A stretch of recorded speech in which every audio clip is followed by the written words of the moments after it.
once we have a specific document that we have run through a specific framework and we've made sure it's unique, what we can do is we can add further context to our query.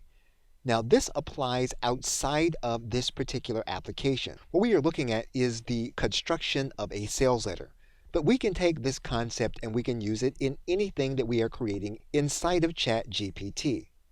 What we are now going to do is we are going to recontextualize our query into more specifics.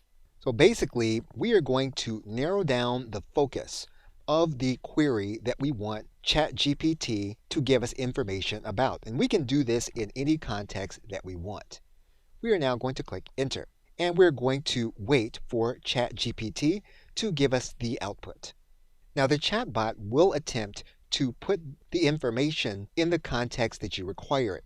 It does understand specific queries, even though it will not necessarily match up that query perfectly. We're going to give ChatGPT another query. Now again, when we input a query like this one, we are writing to a machine. And what it will do is it will use its network to try to determine how to output the information in the query that we have asked. We are now going to click Enter. So basically, what you'll see is that you are continuing a conversation with the chatbot, and you are continuing in the same information that you have been building since the beginning.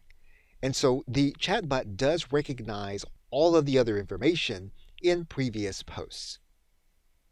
Okay, so with that, thanks, and I will see you in another video.